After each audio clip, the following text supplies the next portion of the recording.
on some of my history, so I'll do that real fast. So, oh boy, I want to make it really short though. So I did my bachelor's degree from Moody Bible Institute in Chicago. Probably some of you know of Moody or have been there, or maybe even, I don't know, somebody studied there. Did my bachelor's there in evangelism. I was one of the few evangelism majors. The school had, when I was there, about 1,300 students or so, maybe 1,400, I forget exactly. And there were only about 15 of us who were evangelism majors. So those of you who have done evangelism, you know how challenging it is to get people excited about the topic. Most people are a little bit afraid of, meeting people on the street and sharing the gospel. So I really had a great time there and learned a lot, and it gave me the desire to learn more. Studying the Bible in English showed me that there is so much to learn about the Bible in the original languages, Greek, Hebrew, and Aramaic.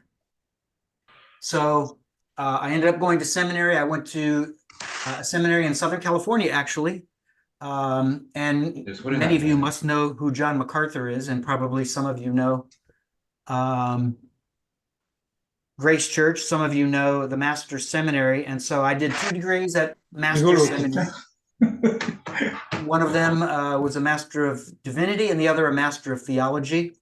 And my Master of Theology degree was in Old Testament.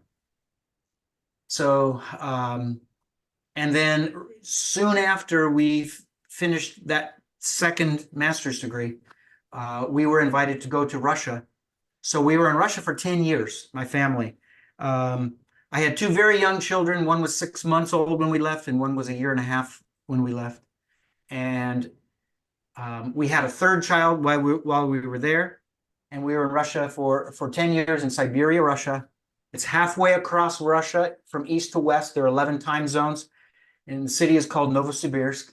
And we started a seminary from scratch. God did, and we were all a part of it. And after those 10 years, we turned over the seminary to our best students, our best graduates. We actually started a second program there. We had a 4-year program. It was a Bachelor of Theology degree. And then we had a 1-year master's program.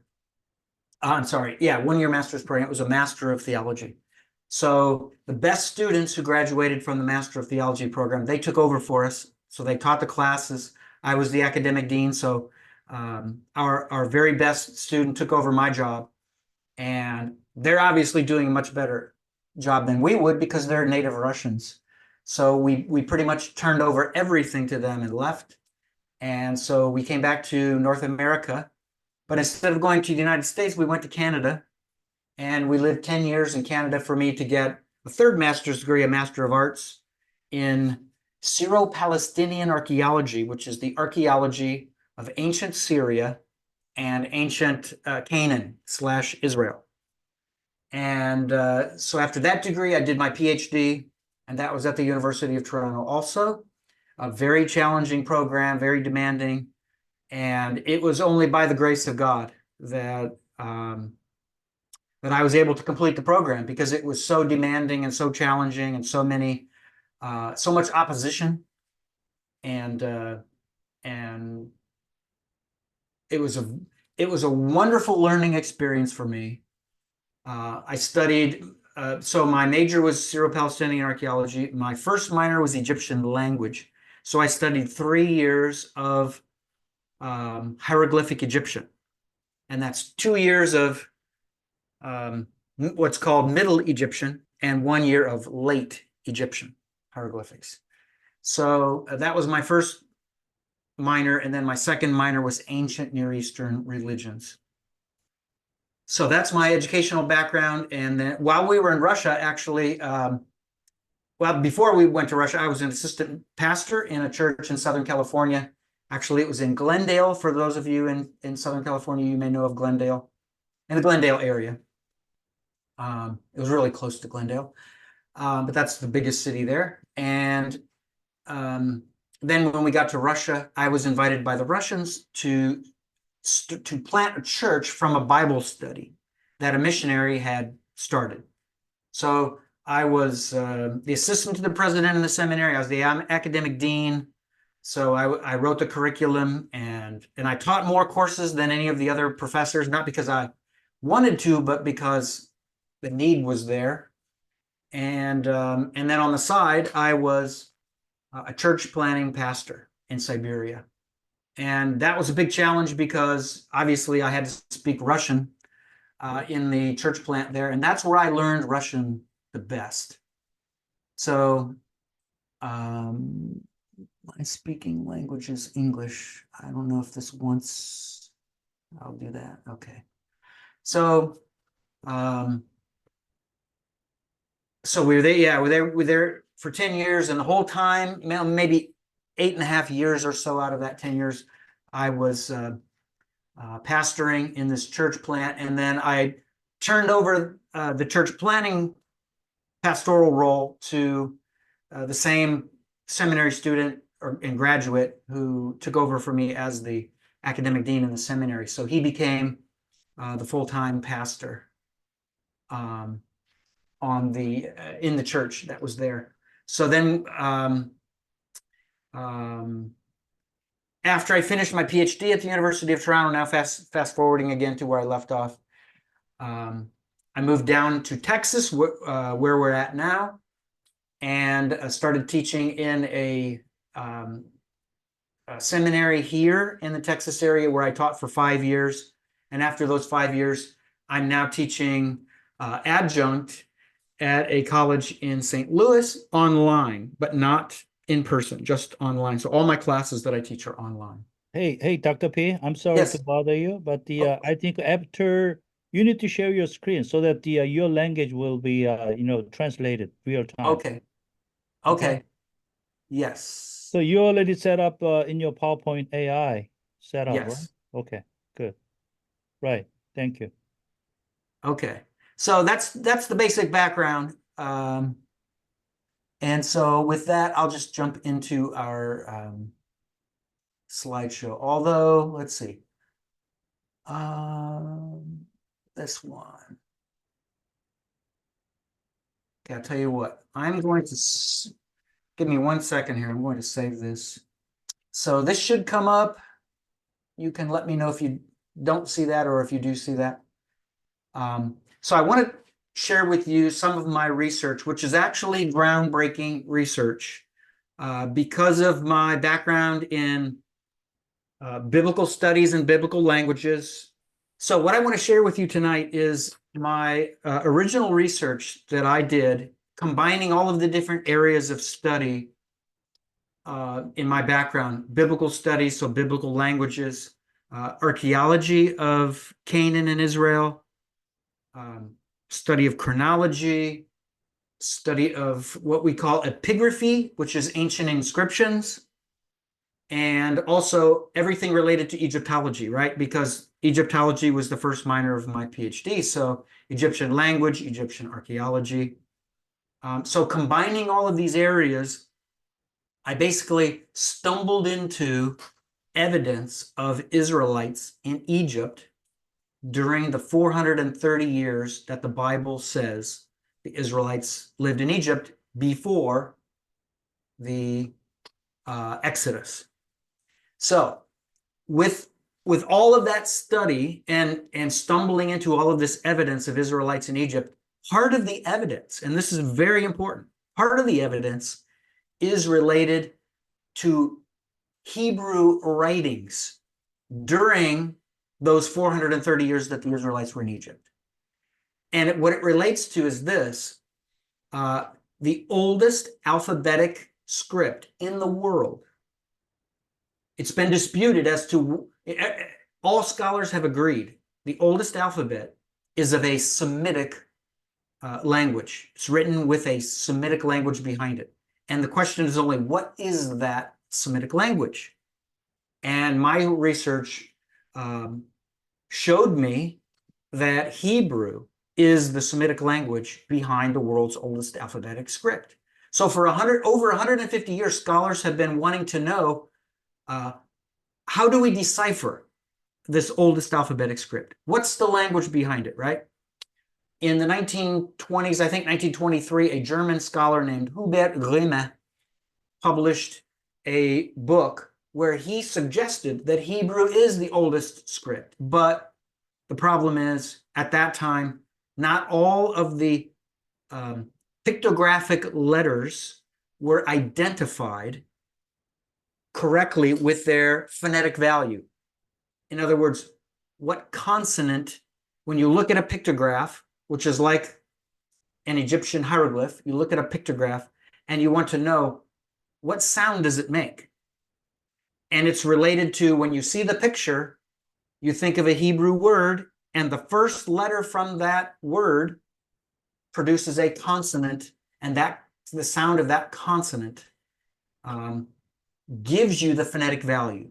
So that's how it works. And I'll show you that as we go. So if that didn't make sense, don't worry. We'll come back to that. All right. So background. Why is this important? You may say, and I'll refer to myself as Dr. P for Petrovich. With my students, they call me Dr. P, so I'm used to that. So you may say to me, Dr. P, why is this important to us? We have the Bible. We could just believe. That's enough. Well, it's not essential that you have something like this to believe or to follow the Lord. That's not the point.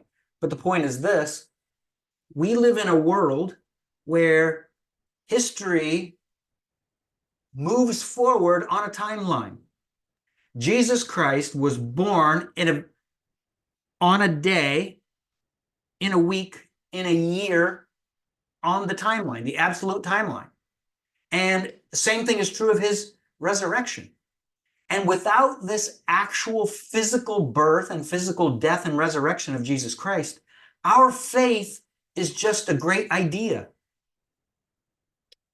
It required Jesus Christ actually to be here on planet Earth and to live a life. And of course, the writer of Hebrews says he was tempted in all points as we are, yet without sin. So history is important to God. History is important to the Bible.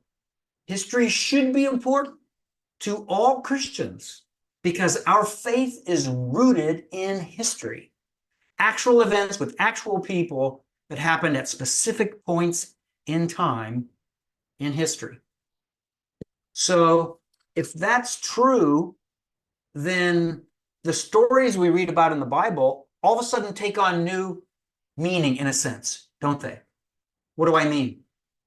Well, if all of these stories actually happened, and they happened in certain countries and certain cities and certain places, then maybe some of that, what we call in archaeology, material culture, maybe some of that is preserved. Pots and pans, right? Cups and saucers, tools, weapons, fortifications such as city walls and city gates, right? On and on and on. Lots of different physical things remained behind. And why is that important? Well, when I was in my 20s, I was living in Orange County. I was living in Irvine. And I went to the eye doctor. And I wanted to share the gospel with the eye doctor.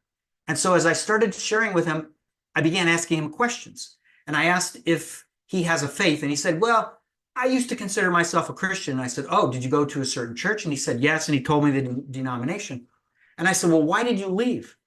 And he said, well, I had a lot of important questions that were heavy on my heart. And I asked the pastor these questions. And do you know what he said to me? He said to me, you know, it's not so important what are the answers to these questions. It's just important that you believe. And that crushed his heart, crushed his spirit. And I'll never forget that story. And that story accentuates for me the need that we have for, in our evangelism with unbelievers and our growing of young Christians, we have the need, as much as humanly possible, to show them that the Bible is true. And so let's say they have questions about Was Moses real? Was Abraham real? Was King David real? Why are these important questions? Because these questions are being raised in universities and colleges and even high schools all across the world. And in most cases, non-Christians are answering these questions for young people. How are they answering them? Abraham wasn't real. It's a great story. Moses wasn't real. That's a great story. David wasn't real. We have no signs of his kingdom. So these arguments are used with young people who are, in many cases, Christians who come from Christian homes and from churches, right? They go off to these colleges and seminaries and, well, not so many seminaries, but universities, and they hear these answers about the historical flaws and the lack of historical truth behind the events and the people in the Bible. And so what God has called me to do, among other things, is to research and study ancient history, and wherever possible, see if there is a way that we can show that the characters of the Bible, that we can see them, either their names and inscriptions, or we can see some of the results of what they do. And so that's part of my calling. And the first 2 books that I published do this very thing. So let's jump forward. So there are attacks, among other things, on the Israelite sojourn in Egypt and the Exodus. So university professors, and I know this for a fact because when I was in my PhD program at University of Toronto, which is a secular university, right? It's not a Christian school. It's not a Christian university. I saw professors mocking the Israelite sojourn in Egypt and the story of the Exodus. They didn't believe it was true, and they were telling their students it wasn't true, and they were making fun of it. So university professors routinely cast the events of the Israelite sojourn in Egypt in the Exodus as unhistorical or mythical. One Egyptologist who published on this wrote about these stories, and here's what he said: there is not a word in a text or an archaeological artifact that lends credence to the biblical narrative as it now stands. Egypt remains silent, as it always has. Let me stop there. So what he's saying is, if you study Egyptology, there's no proof, there's no evidence that Israelites ever lived there. And you would think that if the Israelites really lived there for 430 years, there would be some kind of proof. But according to him, Egypt remains silent. In other words, after studying Egyptology, there's no information that you can see that screams out at you saying Israelites were here. All right, so let me continue. And this is William Ward. He says, from the Egyptian viewpoint, the Old Testament narrative, so the stories we read about Moses and the Israelites in Egypt and the Exodus and the 10 plagues, right? All of those stories record a series of earth-shaking episodes that never happened. Wow. He's so convinced, because there's such little evidence that's been presented at the time he wrote this in 1997. He's so convinced that Israelites did not live in Egypt that he says these events never happened. Folks, you have people in your churches, no doubt about it, who are reading these kinds of things from professors. You may not even know about it, but they're reading about these things. And this is why I want you to be aware. I want to put ammunition in your hands so that you can fight back and you can say, wait, it's a different day. We now do have evidence that Israelites lived in Egypt. Later author, and his name is Greg Mumford, in 2018, boldly asserted that the Egyptian and ancient Near Eastern textual and archaeological evidence does not corroborate later biblical accounts of a sojourn and Exodus. So what he's saying is, if you study the archaeological evidence in Egypt and the rest of the ancient Near East, that's the Levant, right? That's Canaan, that's ancient Syria, ancient Phoenicia, ancient Mesopotamia. You study all the evidence, and it doesn't provide any proof that the accounts of the sojourn in Egypt by the Israelites and the Exodus are true. So that's what we're up against, and that is something very important. All right, so let's move to the chronology of Israelites in Egypt. I don't want to spend much time on the chronology. These are dates that I've set for very important events that we can date on an absolute timeline that relate to certain events, certain people, such as patriarchs, who show up in the Bible, such as Joseph and Moses and David and so forth. So on this basic Israelite chronology here, there are two dates that I want to point out to you that become important for our purposes because, and this is very important, we can't just hope to find some kind of evidence of Israel, for example, Israelites in Egypt during the time the Bible says they were there, if we don't correctly synchronize it together with Egyptian history and chronology. What does that mean?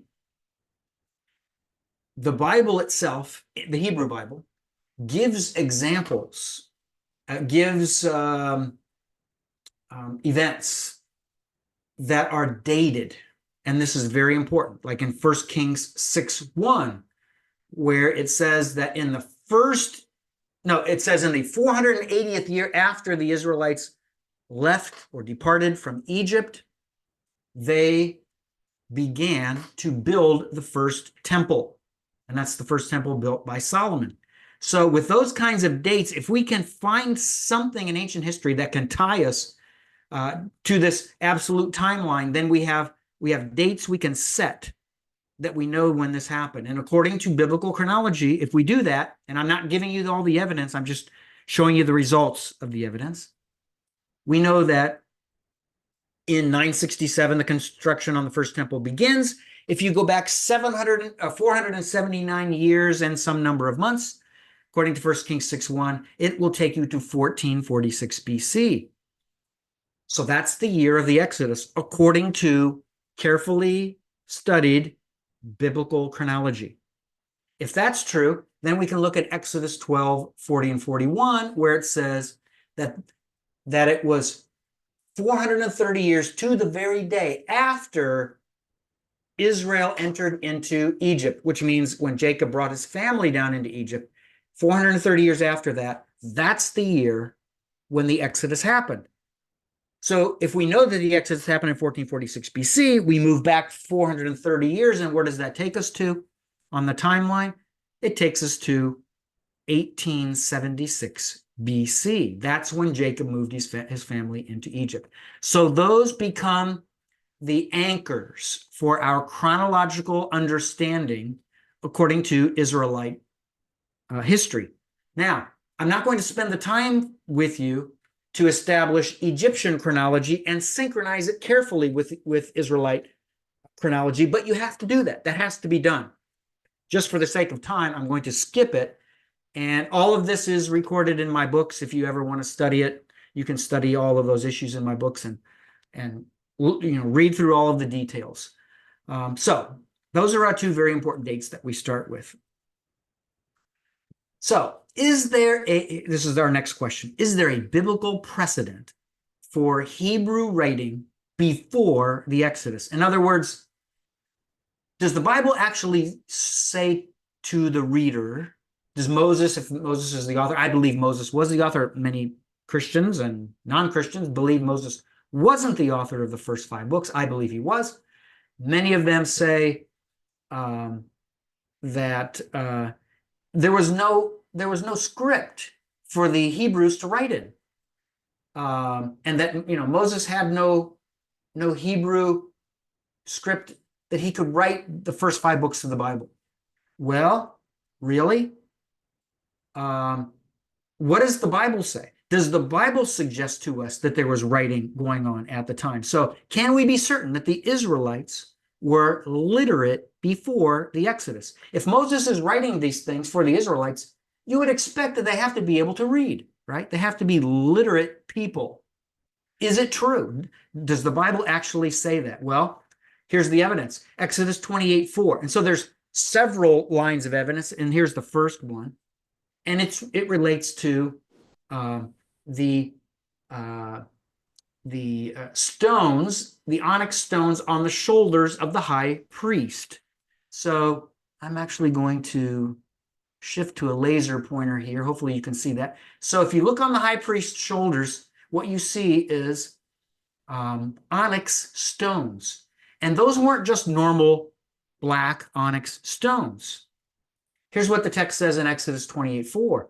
These are the garments that they, that is, the skilled artisans, the craftsmen, must make: a breastplate, an apron, a robe, and a long-sleeved undershirt of checkered work, a turban, and a sash, because they must fashion sacred clothing for Aaron, your brother.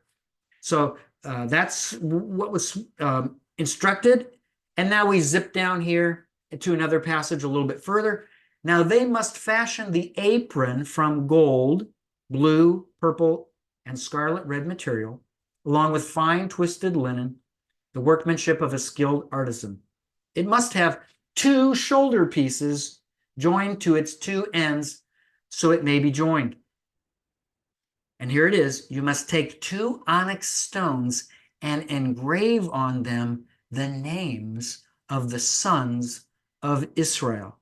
6 of their names on the one stone, and the names of the remaining 6 on the other stone. So on these 2 stones, they were to write the names of the tribes of Israel. You know, you have Judah, and you have Issachar, and you have Zebulun, and so forth, right? All of those 12 names are supposed to be written on the stones that go on the shoulders of the high priest. Well, if that's true, then they have to be illiterate, don't they? So this is very important. And then the text concludes by saying, as a jeweler engraves a signet, you must engrave the 2 stones according to the names of the sons of Israel. So what does it mean to engrave the stones? Well, I've got a picture here, and this is actually from my second book, Origins of the Hebrews, where I identify in the archaeological and epigraphical record — epigraphical means ancient inscriptions — I identify one of the sons of Joseph, whose name is Ephraim. And this is the signet scarab that he uses. So this is basically like his signature. Or if we lived 500 years ago, at least in the West — I'm not so much sure in the East, but in the West, we would have a ring or something else that would have our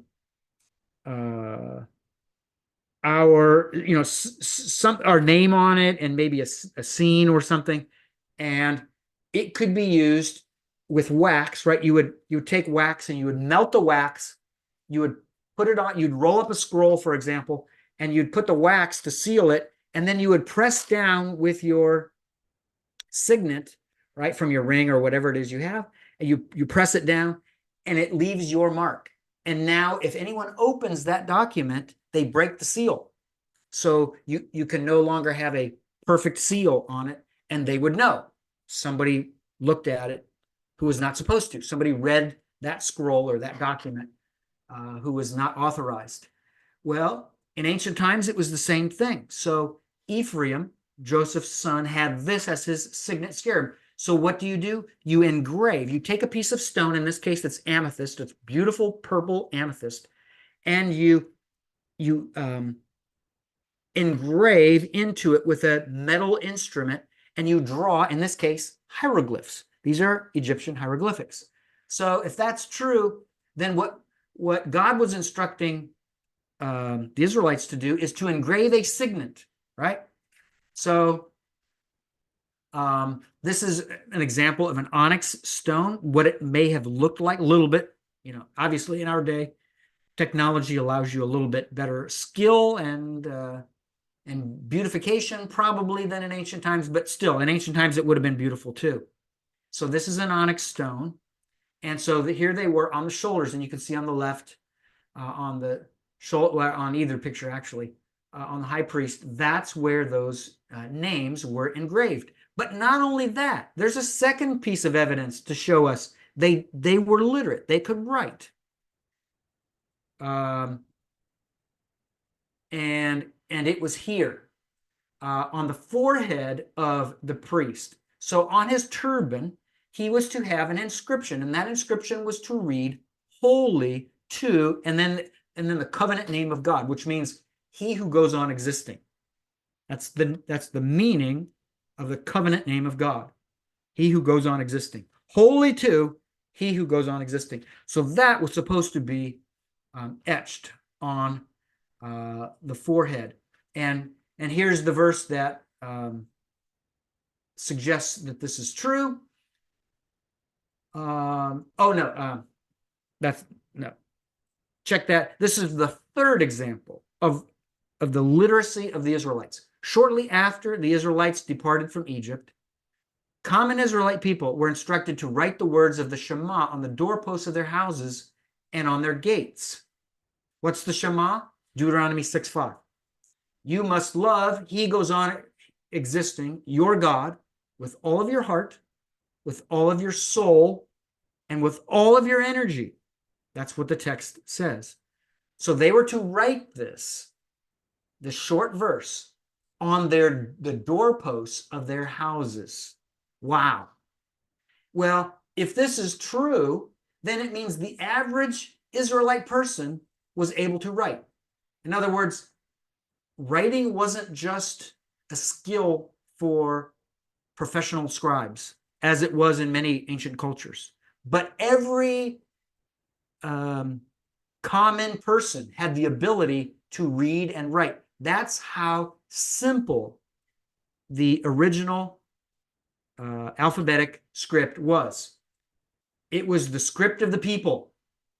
It wasn't the script of the elite or the intelligentsia or the aristocracy or the royalty. It was the script of the people. So the people were supposed to write this on their own doorposts. And if that's true, they have to be literate. So all of this is evidence that proves that if what we read in the Bible is factually true, then Israelites were able to read already in the days of Moses at the time of the Exodus. So it's not a surprise to us that there would be writing already in existence. Okay, so let's identify the language of the first alphabet. Was an alphabetic script in existence then that the Israelites could have used? In other words, if I'm suggesting to you that Israelites were reading and writing in Hebrew in Moses' day, then there has to be a script that we can point to that they wrote with. Am I just imagining this? Am I just suggesting this to you kind of on faith, expecting you'll believe it and there's no evidence? No, there is evidence. There is a script that was in use, and it's an alphabetic script. Well, what's the language behind it? That's another question that we want to ask. So let's look at this.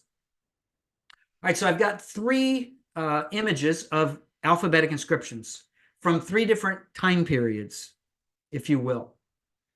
Two time periods for the first two, and then one time period for the last one. So on the left is the oldest alphabetic inscription. It's right here. It's called Sinai 377.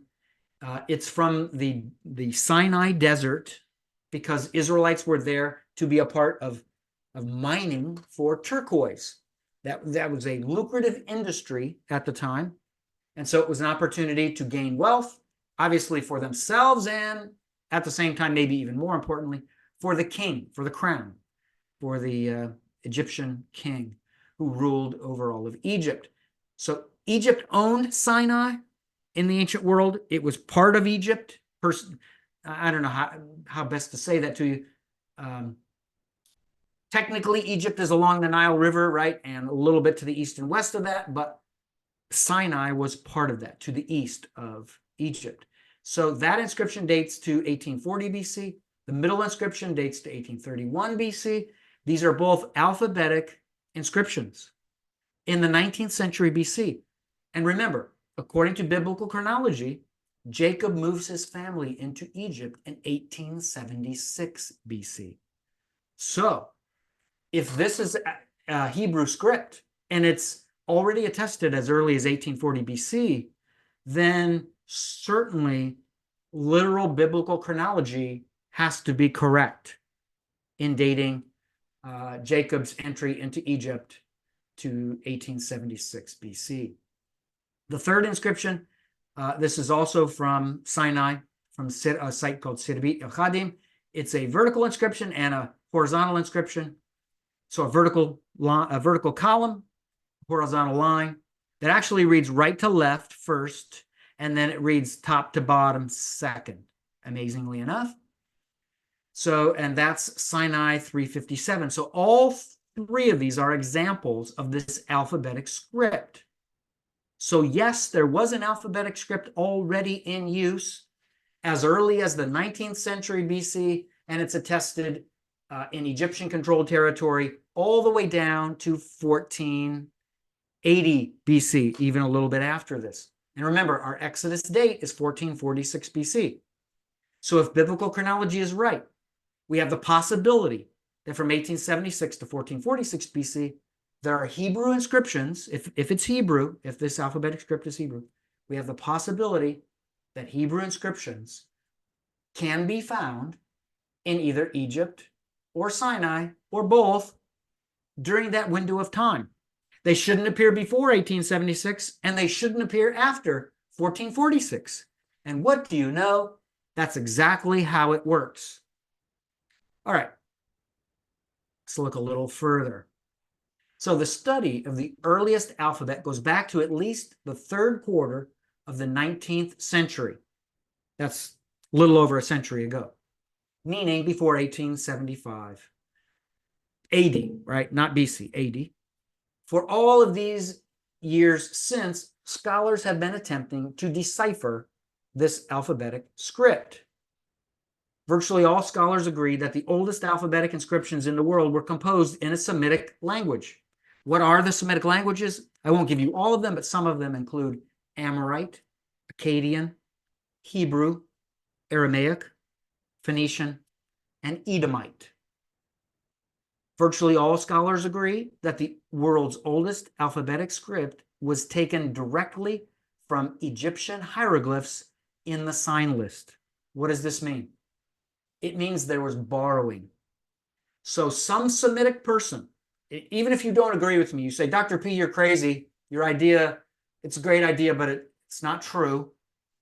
You may say, some Semitic person invented the alphabet, but all scholars are going to agree that whoever the Semitic people were who invented the alphabet, they used Egyptian hieroglyphs to create their alphabet.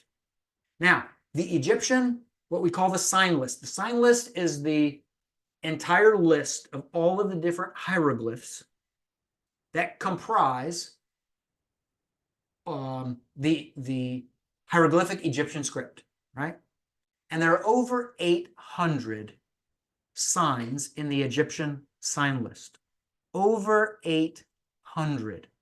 That's an enormously large amount of hieroglyphs. Well, the first alphabetic script was not nearly this complex. They decided all we need is one picture for each consonant. They decided they're not going to write vowels. In English, it would be A and E and I, and O and U, and sometimes Y, right? Those are the vowels in English.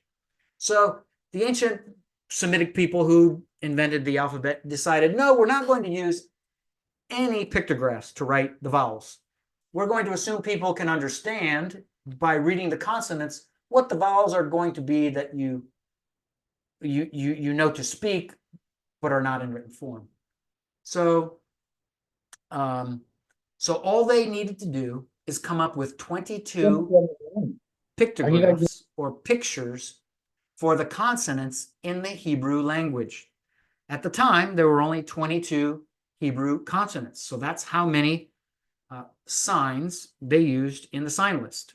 Except in a couple places, they actually had competing pictographs for a certain consonant. And over time, it's kind of like a race, right? We're coming up on the Olympics. People are going to be racing. You have winners and losers in the Olympics. And where you have competing letters over time, one will win and the other will lose. And that's exactly what happened. So in the end, there were 22 alphabetic letters. So as I mentioned before, in 1923, Hubert Grimme, German scholar, was the first to suggest that Hebrew is the language of the first alphabet. But his work is plagued with errors, not the least of which is the fact that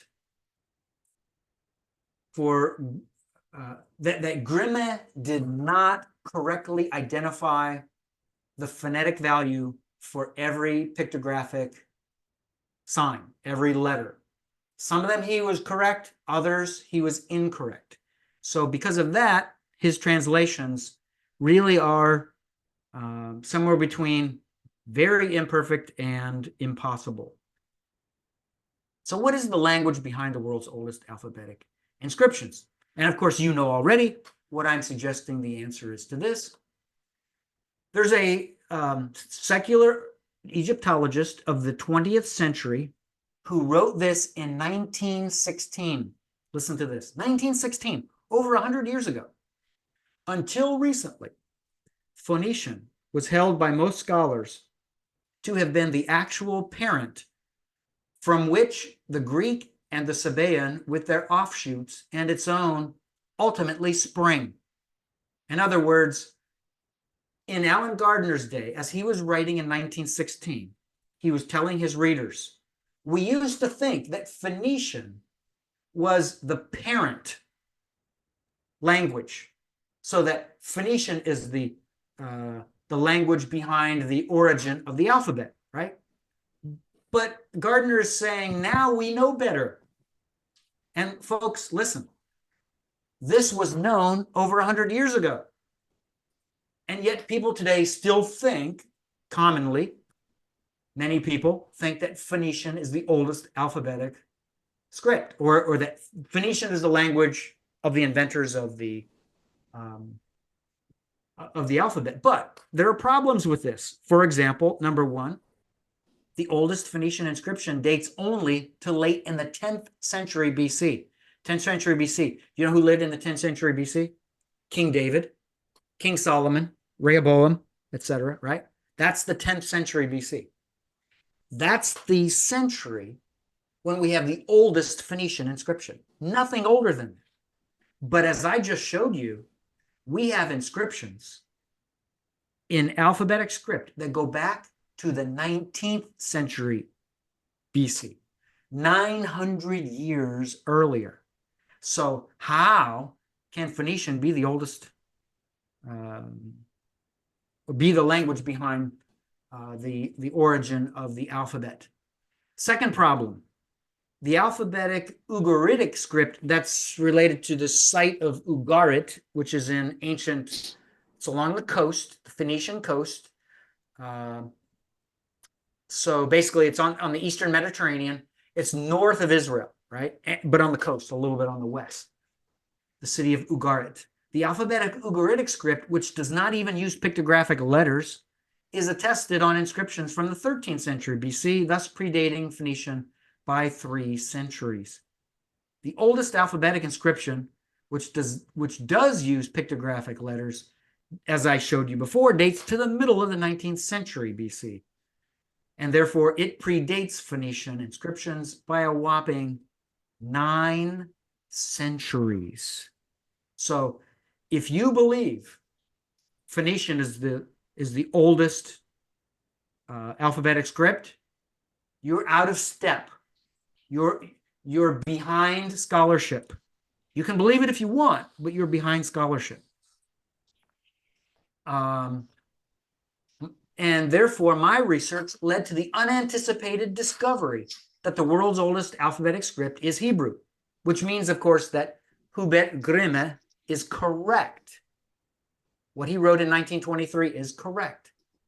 After resolving the phonetic value of the disputed letters among the 22-letter alphabet, I deduced the pictographic origin of each of the original 22 Hebrew letters. I then translated 15 proto-consonantal Hebrew inscriptions that date between 1840 and 1446 BC. Within this corpus of inscriptions, 3 of them name biblical figures. If we have time, we will see that tonight.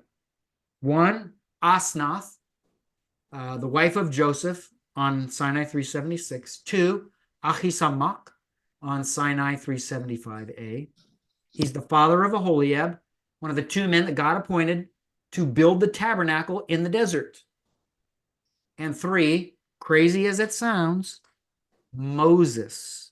His name is recorded on Sinai 361. And that, folks, is the same Moses who led the Israelites out of Egypt. So, what are the sites where we find the earliest alphabetic writing? There are 4 sites with the earliest alphabetic inscriptions in that time period that we talked about, from 1840 to 1446 BC. In that window of time, 4 sites produce or have produced inscriptions. One is Wadi Nasib, which is really close to Bir Nasib here. It's the water source for the miners who went down to extract turquoise from the mines at Sirabit al-Khadim in southwestern Sinai.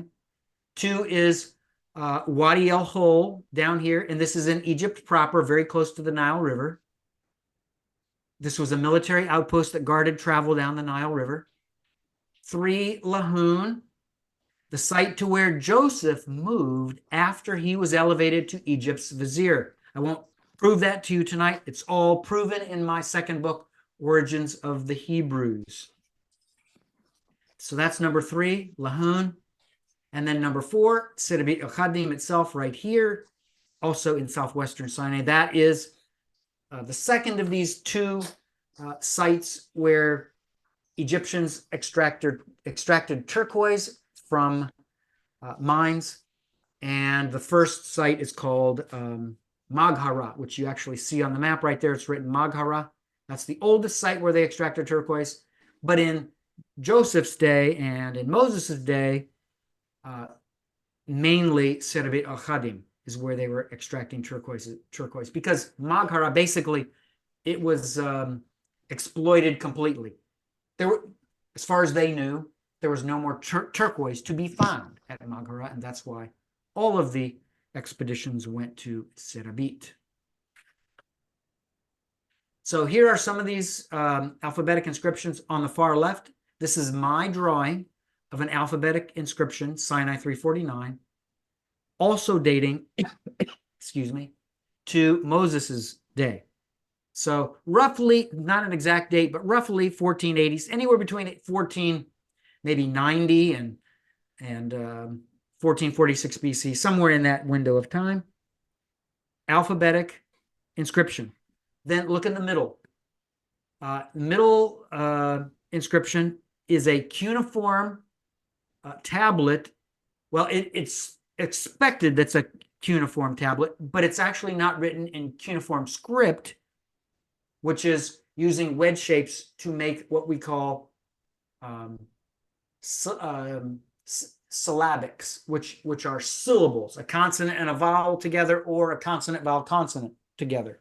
And that's how, in Mesopotamia, the earliest cuneiform script was invented, using this method of writing wedge shapes to produce something in written form that the person looks at and knows that you have a consonant and a vowel to speak, or a consonant, vowel, consonant to speak when you see it. So at Ugarit, what they did is something fascinating. They took the concept of cuneiform, which is very complex and very challenging, and they simplified it and said, let's use those same wedge shapes, but let's write it with the 22 or however many consonants they had at Ugarit, and I'm not even sure how many they had. It may be even in the 30s, but let's take those wedge shapes and let's create a script that's alphabetic, that's easier. So there are only 20 or 30 something sign combinations of wedge shapes that will create each phonetic letter, each consonant, right?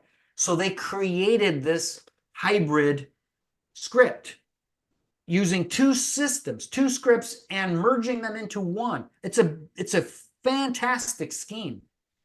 And so at Ugarit, and this tablet dates to 1250 BC. And then on the right, we have a Phoenician inscription. This one dates to about 800 BC. And you can see that the Phoenician script is very close to the earlier alphabetic script based on Egyptian hieroglyphs from 1480 BC. For example, in red, you see that what looks like a plus sign here in the Phoenician, and you see that here in the earlier alphabetic script. You see what looks like a W in English here, and this looks like the same thing here, except that the bottoms of it are curved, right?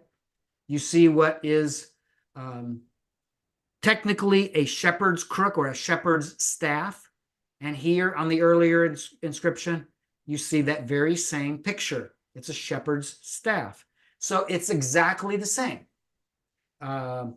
Alphabetic Phoenician is the same as the alphabetic Hebrew. So if you're going to say to us that Phoenician is the language behind the oldest script, then you have to explain this. Why do we have no Phoenician inscription before about 1000 BC, and yet 250 years before that, you have a strange, unique Ugaritic script that's an alphabetic script that's not using alphabetic letters, right? And yet you have an earlier script that matches the Phoenician, but it's a different language, right? This is not Phoenician, and this is dating to the 15th century BC. So all of the evidence screams out at us and says, Phoenician cannot be the oldest, the language behind the world's oldest alphabet.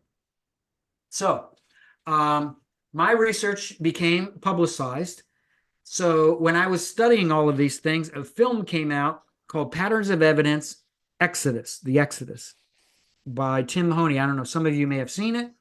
Came out in 2014. I couldn't be part of the film because I was in my PhD program at the University of Toronto, and if my views about this became public, then the committee members on my PhD committee would have failed me. They would not have allowed me to graduate. So it's a good thing I kept it all in silence, hidden away from my advisors and my committee members on my PhD committee.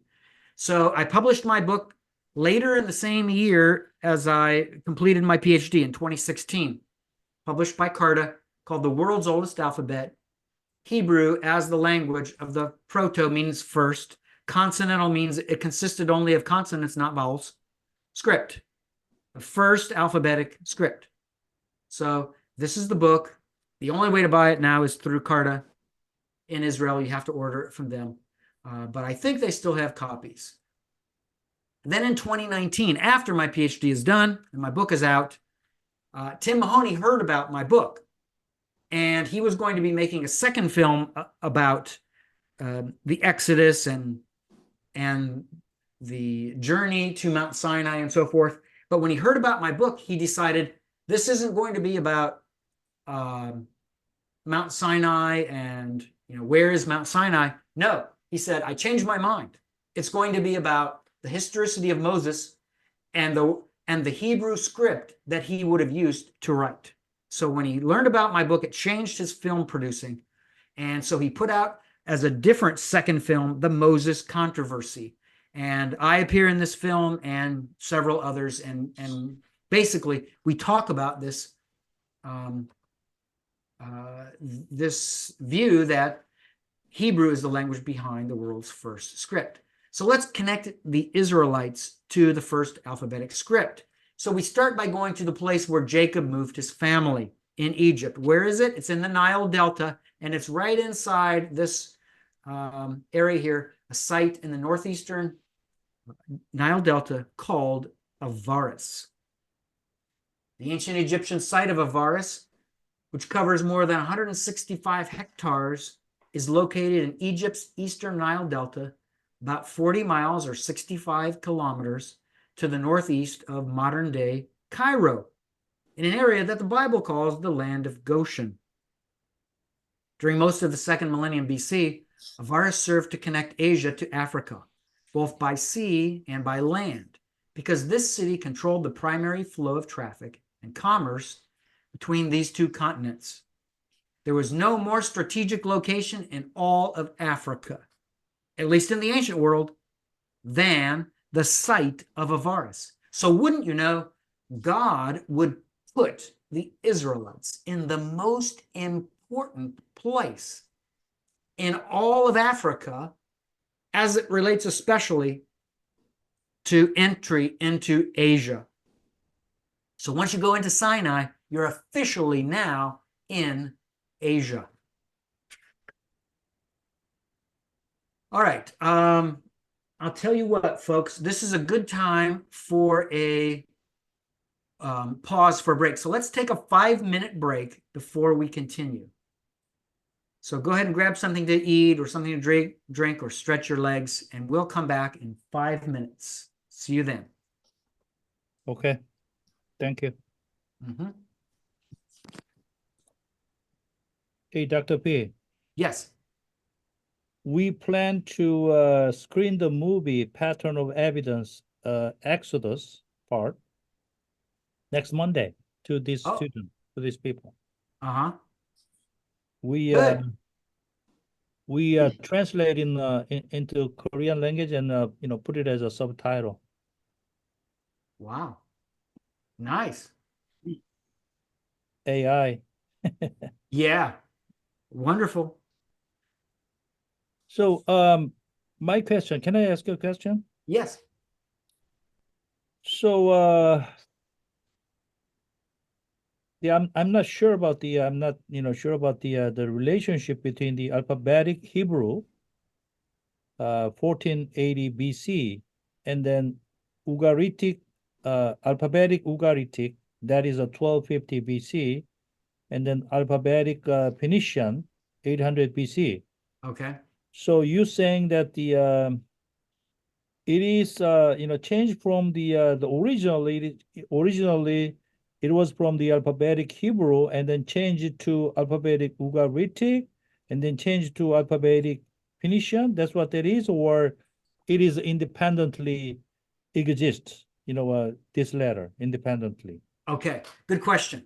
So what I would say, Ken, is the alphabetic Ugaritic is a separate line. It's a later development. It becomes, it's like its own branch on a tree, right? Right. And so it's a separate branch.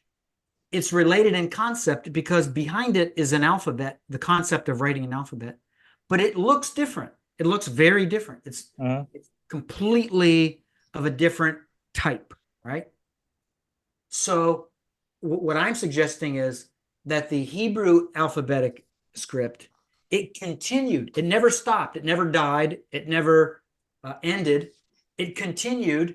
And sometime, and I can't even tell you exactly what year, Ken, even what century, but sometime after let's say after 1400, when the conquest ended under Joshua, sometime after 1400, the local people where the Israelites were living, and remember, of course, the Israelites didn't kill them all. Some of the people continue to live. People in Jerusalem, right? Jerusalem wasn't finally conquered until David in 1000 BC. So sometime in that period of time, maybe 1100, maybe 1050, I don't know, maybe 1250, 1200, somewhere in there, the local Canaanite peoples who were there, they became, I don't know, trading partners with some of the Hebrew people. They learned how to write that script, and they decided, this is a brilliant idea. Let's use it for our language. So they used the same letters for their script. So in this scenario, the earliest alphabetic Hebrew here on the left, it never died. It just, I don't know, kind of goes into hiding. It doesn't show up all over the place with inscriptions from 1480 to 800. Only here and there, now and there, we see inscriptions. So obviously that is changed to alphabetic Phoenician, right? Well, and again, I wouldn't say that it changed. I would say that the Phoenicians adopted the same alphabet. Adopted, okay. Yeah. So the people at Ugarit, they adopted the concept of an alphabet, but they adapted it to wedge shapes, like a little triangle. But the people at in Canaan and Syria, they adopted the alphabet, but they let it stay written as the Israelites were writing each of the consonants, right? That makes sense? Yeah. So that's the answer. Okay. Our 5 minutes are over, so now we can continue, and I'll take us to where we left off. So I'll tell you, let's see, should I do this? All right, I'll go ahead and do this. All right, so back to the site of Avaris, where the Israelites were. This inscription you see on the left, it's a drawing of an inscription. This is Middle Egyptian. This is hieroglyphics. It's not alphabetic Hebrew. It's Middle Egyptian hieroglyphics.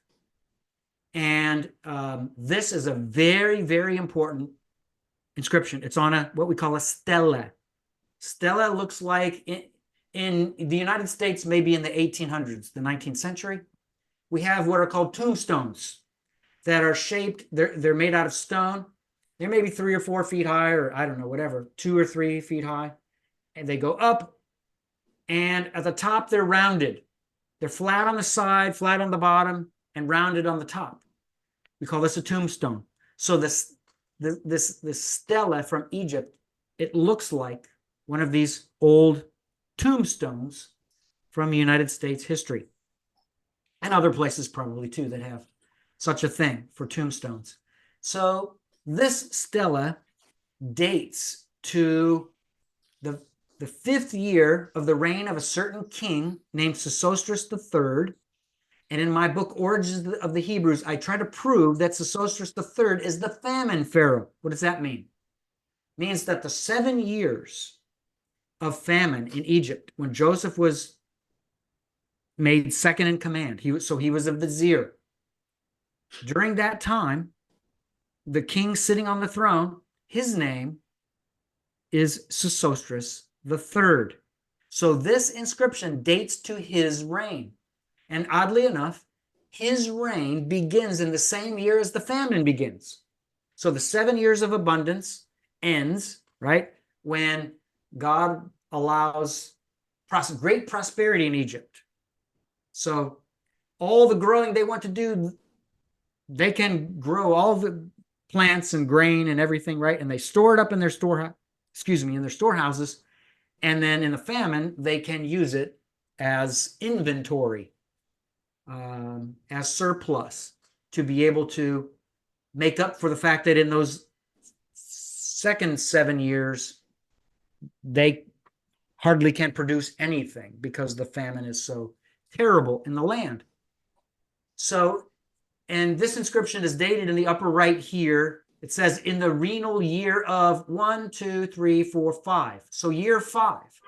So what that tells us is because the famine begins in the same year as the reign of Sesostris III, it means that we are between 4 and 5 years into the famine in Egypt, and that's when this inscription was written. Wow. In the middle of the famine, this inscription was written. And there's a title here of this individual who's behind the composition of this stela. It's Cheri Per, which means head of the household, right? Head of the household. Now, if you know the story of Joseph, your ears should perk up. You should say to yourself, aha, I've heard that before. Joseph was made the head of Pharaoh's household. Yes, He was. That's what the Bible teaches. And so whoever this guy is behind the writing of this inscription, he was the head of the household. And then, folks, you have at the end of that title, you have a hieroglyph that's used. It has no phonetic value. You can't pronounce it. There's no sound that it makes. It's what we call a determinative. And this determinative is actually a very rare determinative. In fact, it's unexpected here. It's even virtually improper to use this hieroglyph. You're supposed to use what's called the seated man, a man sitting down, that hieroglyph, to show that this is a human being. But this hieroglyph is used kind of counterculture. I don't know what word you want to use. Against the grain. Yeah, those are the ideas. So, and this hieroglyph, it means one of two things. It means either someone who is high, and that can be used literally or figuratively. Someone who is high, maybe it's a tall person, maybe it's someone who has a high position. And then the other option is it's used for jubilation or exaltation. It's the hieroglyph that's used when a person wants to express worship toward his God, who is upward from where that person is standing or sitting on earth, right? The gods, or your God, your individual God, is upward, not right in front of you, not down in the ground, but up. The gods are always up, or the God is always up. That's how the ancient people understood where a god or gods was or were, upwards. So that's part of how this hieroglyph is used. But in this case, almost certainly, this hieroglyph is used to show the nature of the high position that this person has as head of the household. Now, the term head of the household, it's not used exclusively of the king of Egypt, but usually in inscriptions, when it's found, that's its use. And you can almost guarantee that in this position, where the person is high up, right, because of that strange hieroglyph showing he's a high up person, that almost certainly this is a reference to a person who's the head of the king's household, which of course is true of Joseph. So in my second book, Origins of the Hebrews, I try to prove to the reader that this is Joseph. And there's a lot more to it than this. I'm not going to go into all the details. I'm just going to assume, for the sake of argument, that it's true, even though I'm not proving it to you. But I'm assuming that this is Joseph, okay? So now we can move forward.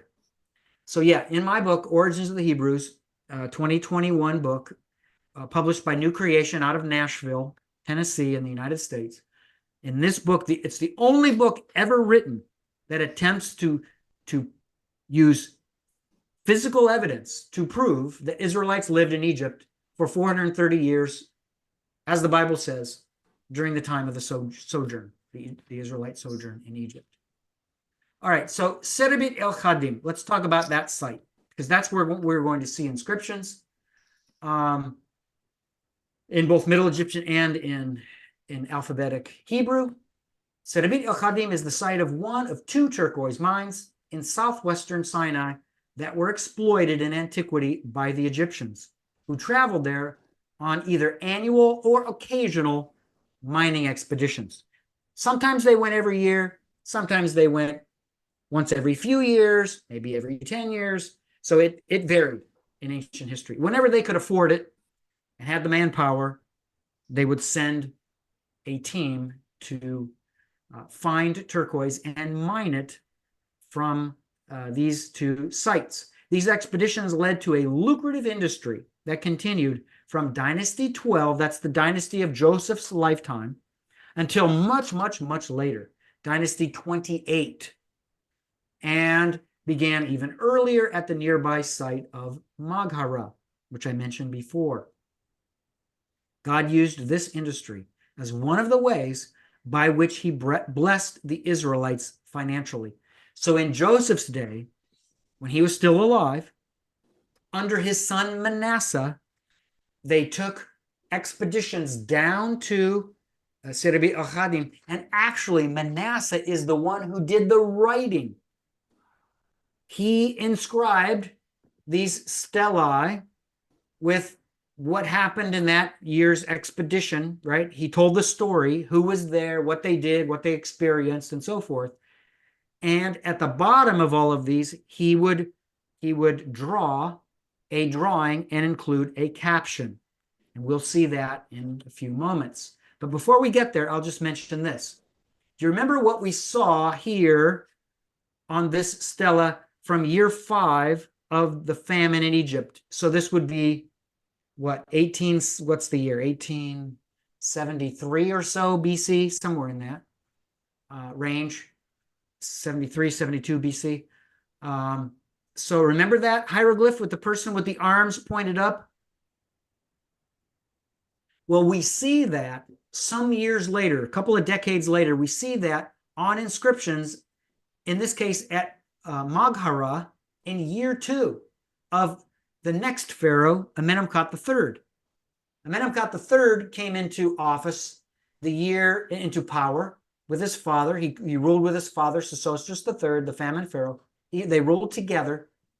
And so the year that Amenemhat III's reign began is the year that Jacob died. What happened when Jacob died? According to the Bible, Jacob took the 2 oldest sons of Jacob, Manasseh and Ephraim, and he said, "You are now mine.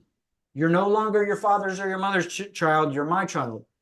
So they were positionally equal to all of Joseph's brothers, Reuben, Gad, Levi, all the brothers. They were even with them. And what Jacob did is he relocated them. He forced them to move to where their uncles were, which was a stroke of genius. And while they were there, folks, they invented the Hebrew alphabet. Ephraim and Manasseh. That's what I try to prove in Origins of the Hebrews. But before they invent the alphabet, in year 2 of Amenemhat III, so they've just been there for a year with their with their uncles, where their grandfather was living. And in that second year already, Manasseh went down to Magharah and he was drawing inscriptions. And what he did is he wrote this hieroglyph here at the beginning of each one of these 3 lines. And these lines read right to left. How do we know? Because you read hieroglyphics from the position where the animals or the peoples are looking. So this animal is looking in this direction, so we read from here, right? This human is looking in this direction also, so we read from here.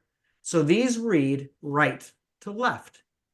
Now, this hieroglyph, it's a determinative. It's not phonetic. It breaks every rule of good Egyptian hieroglyphics to put this hieroglyph at the start of a line, at the start of a sentence. It's wrong, wrong, wrong, wrong, wrong. But he did it anyway. And this sign right here, it's a stroke. It's a vertical stroke, very small vertical stroke.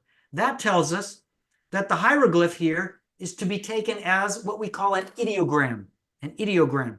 An ideogram is when a hieroglyph represents an entire concept. Now, there's so much I could tell you about how hieroglyphics works. I have to be really careful I don't get into this too much. But this is a very rare use of a hieroglyph. That when you look at one hieroglyph, it represents an entire concept. You may think that it happens all the time. It doesn't. It only happens rarely. There are four purposes or four ways that a hieroglyph can be taken or understood or used in writing in Egyptian. And only one of those is an ideogram. And again, it's very rare. But when you have it, you usually have this stroke right after it. So this is taking this as a concept. How do you take what's called the jubilant man hieroglyph? How do you take this as a whole concept? Because the Egyptian hieroglyphic scheme has no concept of this hieroglyph as its own concept. There's no way to understand this unless you understand that Joseph's son Manasseh is writing this. So what I try to prove in my second book is that because we see this hieroglyph used all over the place in these years, beginning in the second year after Jacob died, and it's when Manasseh is going down and writing these inscriptions at the turquoise mines, that what's happening is he's inventing a concept where the Israelite people, the descendants and relatives of Joseph, right? Descendants and relatives of Joseph, they all fit under the umbrella of Joseph. Joseph provides a protective umbrella. How do we know? Because later in time, according to the Bible, this is Exodus 1:8, I believe, it says, a new king arose over Egypt who did not know of Joseph. And what did this new king did who did not know of Joseph? He put the people under the bonds of slavery. They had to serve as slaves in Egypt. Why? Because this king didn't know of Joseph. Joseph's protective umbrella was not available. Before, it was. Afterward, no. So this hieroglyph represents in written form a statement that this is a person. How do we know this is a person? Look right here. See that hieroglyph? That's a seated man. So this tells you, right here, this tells you, I am a person under the protective umbrella of Joseph, which means I'm a Hebrew. That's what it means. All by writing these two hieroglyphs. This hieroglyph is a wave of water. It means of. A Hebrew of something. And so at this point, then you have a name, right? And that name ends with this hieroglyph. So there's a break right here. This is the name of a person. So it's a Hebrew, and it gives the name of the person, and then it goes on, gives another Hebrew, and he has a name. And it tells us, this tells us something else about him, and so forth. So that concept of the protective umbrella of Joseph is connected to this very strange, improper way of writing hieroglyphics that nobody understood until I stumbled into all of this and pieced it together one part at a time. So that's year 2 of Amenemhat III. Let's move forward 3 years later. Now it's in year 6 of Amenemhat III. What do we have? Now we have vertical inscriptions. Jubilant man hieroglyph. That's a Hebrew. And it tells you, here's his name, right? And it ends in the seated man telling you it's a human being. A Hebrew person. Here's his name. I'm a human being. Hebrew person. His name. I'm a human being, right? These are all individual 1, 2, 3, 4, 5, 6, 7 Hebrew people who are part of this expedition. And you say, Dr. P, that sounds great, but I'm not so sure I believe you yet. Okay. Let's move forward 7 more years into the future. And about this time, probably, Ephraim and Manasseh back in Egypt at Avaris are starting to invent the alphabet. So what do? They write our old friend, Harry Pear. Do you remember Harry Pear? And then this hieroglyph, remember that? From year 5 of the famine, decades before, when Joseph was the vizier, second in command in Egypt, that exact same complete title, head of the household, and that hieroglyph to show I'm a very high person, so probably it's the household of Pharaoh, so it's somebody under the protective umbrella of Joseph, gives a name, I'm a human being. Same thing here. Same thing here, right? Protected Israelite name, and I'm a human being. So it's somebody who's named on this inscription, 2 people in this case. But notice something. Do you see Harry Pear here? Look at the house. This is a house. And there's a doorway at the bottom that's open. That's showing you that this is a doorway. In proper Middle Egyptian hieroglyphics, you're supposed to write a door like this. And among the scribes, the Egyptian scribes, they would always write it exactly the same. You don't get the chance to be a man of your own scribal interests, right? You know, you're not like the hippies in the United States in the 1960s who wore headbands and had long hair and these strange long jeans and these strange sunglasses. And they would make the peace sign, right? They wanted to be their own people. As a scribe, you couldn't do that.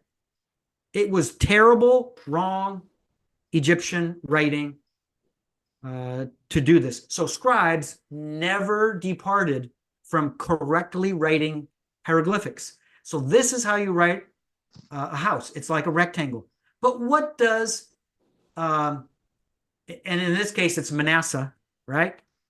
In his Egyptian name, which you don't see here, but it says that he's under the umbrella of Joseph, right? He writes the house as a square, not a rectangle. He keeps the doorway open, like you're supposed to keep the doorway open here, but he makes it a square. Any scribe, right? If a scribe were to leave the palace in Egypt and go over to the turquoise mining site in Sinai and see this, he would pull out all of his hair if he had any hair. Sometimes they were shaven bald, right? He would pull out his hair and get angry because you don't write hieroglyphs like this. But this is how he wrote it. You look below, and in this case, he takes away the doorway. What are you doing? You're supposed to write the doorway. He says, oh no, I don't have to write the doorway. I don't feel like it. But I'm going to write the house in the form of a rectangle, so I won't be strange in the writing of the house in its form, only that I'll omit or take out the doorway. So you have two deviant, different ways of writing a house that are not standard, proper Egyptian. So notice this. And now let's move forward into year 20-something. And this is Sinai 32, our old friend Harry Pear. And look at that. We have a house that's a rectangle, that's normal, but the doorway's gone. And now we have a house that the doorway's gone, that's like a square, but it's not just like a square, it's almost like a little bit of a rectangle the other direction. That's really, really strange. Boy, they're getting really liberal with the way they write these letters, aren't they? Or these hieroglyphs, I'm sorry, not letters, but hieroglyphs. And then here's our jubilant man. So clearly this is the head of the household, meaning someone under the protective umbrella of Joseph. But notice all of those strange forms of writing the house. Why is all that important? Why did I draw out all of this for your attention? Okay, there's a reason, and I'll come to it in a minute. First, what is the oldest reference to Israelites on an inscription? Well, in 1876, an Egyptologist named Flinders Petrie discovered an inscription in Thebes, Egyptian Thebes. This is the monument on the left here. It's a monument of an Egyptian king named Merneptah. And Merneptah, and I would date this, my dating is 1219 BC. And in this inscription right here, you see the darkened area? That now we can blow it up. This reads, Yisrael,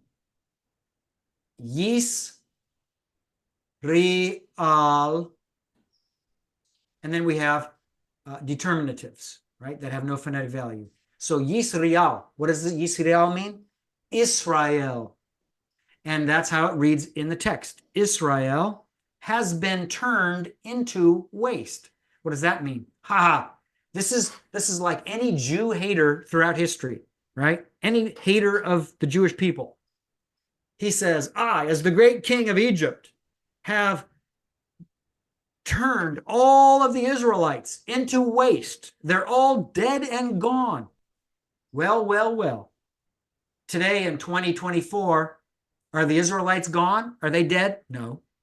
Are the ancient Egyptians gone and dead? Yes. So his own claim turned on him, and it's his people who died out, not the Jewish people. So from 1896 until 2010, just 14 years ago, it was thought that the oldest reference to Israel on an inscription dates to 1219 BC, this reference to Israel on the Maranatha stela. But in 1210, a colleague of mine named Peter van der Veen published an article with this inscription, and this cartouche represents what is here on an inscription dating to about the reign of Amenhotep II, who is the Exodus pharaoh, by the way. And it reads, Yashreel. Yashreel. Yashreel. It's a different way of writing Israel. So here we have another reference to Israel on an inscription. And this is a conquest list. So these are conquered people. These are the Canaanites right here. These are the Canaanites. They're conquered people. The Israelites, conquered people. This inscription, if it's a reference to an event that happened in the rule or in the reign of the Exodus pharaoh, Amenhotep II, then it makes perfect sense to me, chronologically, because the Israelites escaped under his reign. So during his reign, he captured some Israelites. And that makes perfect sense because there's another Egyptian stela, where Amenhotep II claims that he captures 3,600 Apiru. Apiru is the Hebrew word for Habiru. Habiru is the Akkadian word for Hebrew. So in another inscription, Amenhotep II claims, I captured 3,600 Hebrews. When did he do that? After the Exodus, before the Israelites get very far in their desert trip. It's in a quiet period in the Bible. The Bible doesn't refer to this capture, this conquest, these 3,600 Israelites, but it makes perfect sense because we see rebellions under Moses, such as the rebellion in the book of Numbers under Korah, maybe chapter 16, I think that is. It describes a rebellion under an Israelite named Korah. And God judges those people who rebel against Moses. So in this case, 3,600 people leave the group of Israelites. They go up. They probably say to Moses, we're not going to wait 40 years. We're not going to die in the desert. We're going to Canaan now. What did they do? They went up into Canaan. Then, some months later, Amenhotep II takes his army up. He recruits a new army and builds a new army. They go up into Canaan. They take human prisoners to make up for the slaves who are gone. And among those 100,000 slaves that he captures are 3,600 Israelites. So this inscription, as of the publication in 2010, now means that in 1446 BC, we have the oldest reference to Israelites here. But as of my publication in 2016, we have a new oldest reference to the Israelites. So this is a stela from Serbet Achadim. It's 8 or 9 feet tall, so it's very high, taller than almost any human being alive, or maybe than any. And at the bottom of it, you see this drawing here. It's in this red rectangle. And inside that drawing, we have a man seated on a donkey. We have a young man here in front pulling with a rope, pulling the donkey. You can see the donkey's ears here. Here's the man, seated man, literally, a literal seated man. You can't see it, but there used to be another young man here behind. Here is a caption that goes with it. And this took me weeks, at least. I forget exactly how long, but at least weeks to figure out what this meant. There was an Egyptian writing by Gardner, I showed you his name before, where he translated 1, 2, 3, 4, 5, 6. So there are 6. In the Egyptian, it reads Yejin we. Yejin we. Yejin we is the it's the Canaanite or Syrian way to write Canaanite or Syrian, a person who lives in that place. So it doesn't technically have to be a Canaanite, but just a person who's from there, right? Canaanite, Assyrian, and of course, Abraham and Isaac had lived there, so they qualify also. 6 people who live in the Levant, who live in Canaan or Syria. And then this is what I had to figure out for myself, all of what's here. So at this point, I worked very carefully with several different inscriptions, came up with a composite, and that's what's left. I removed the inscription, and it reads 6 people from the Levant, Ivrei, Hebrews of Bethel, the beloved. What is Bethel? That's the home city of Jacob's family, of Joseph and Ephraim and Manasseh. So when Manasseh and Ephraim hear stories from their dad when they grow up in Egypt, they say, Dad, what's your hometown? And he says to them, Bethel. That's my hometown. That's where we moved to. God sent us there. That was our city. So when Manasseh writes this inscription, he says that Bethel is the beloved city. That means beloved. That's what's called the mereglyph in Egyptian. We are 6 people from the Levant. Not only just from the Levant, now I'm going to become more specific. Ivrei, Hebrews of Bethel, the beloved. So this reference here, Ivrei, that means Hebrews of. And in this word, we have a non-hieroglyph. That's not an Egyptian hieroglyphic. That's not an Egyptian hieroglyphic. This is not an Egyptian hieroglyphic. And when I came to this inscription and had to decipher it and had to figure it out, I knew the 800-something hieroglyphs of the Egyptian sign list, and I knew this is an anomaly and this is an anomaly. So I scratched my head, scratched more, and eventually I figured out I've got to ask somebody. So I knew a Western Semiticist of my dad's generation who was Australian, who was living in New Zealand. And I contacted him. His name is Brian Coles. And I said, Brian, and I sent him this image. And I said, what is this? And what is this? I said, all of these I understand. They're hieroglyphs. But that's not a hieroglyph, and that's not a hieroglyph. And he said, oh, it's easy. This is a Canaanite syllabic, means it makes a syllable. In this case, a we, a w consonant, and an e, long I, vowel, we. That makes a we sound. And this is, he said, that's a house. It makes the b sound, which in Hebrew can become v, be a b or v sound, either way, depending on where it comes or where it's used in the word. So Ivrei, now we're using it as a Hebrew letter. So we're using an actual Hebrew letter as a letter, not as the Egyptian word house, which is per, right? But as the b sound, the b or v sound, that's in the word, the Hebrew word for a Hebrew. Ivrei, Hebrews of. So this, I knew, is the first or oldest attested alphabetic letter, because that is the exact letter that we see in later inscriptions. And if you remember, I showed you those strange places where we have Hairy Pear, right, with the house, and instead of a rectangular house with a doorway open at the bottom, we have a square door and no doorway open. And this is exactly what we have here. So it's the development of a Hebrew letter and the use of a Hebrew letter in and otherwise Middle Egyptian inscription. So to know this caption, you have to be able to read hieroglyphics, Canaanite syllabics, and the oldest alphabetic script.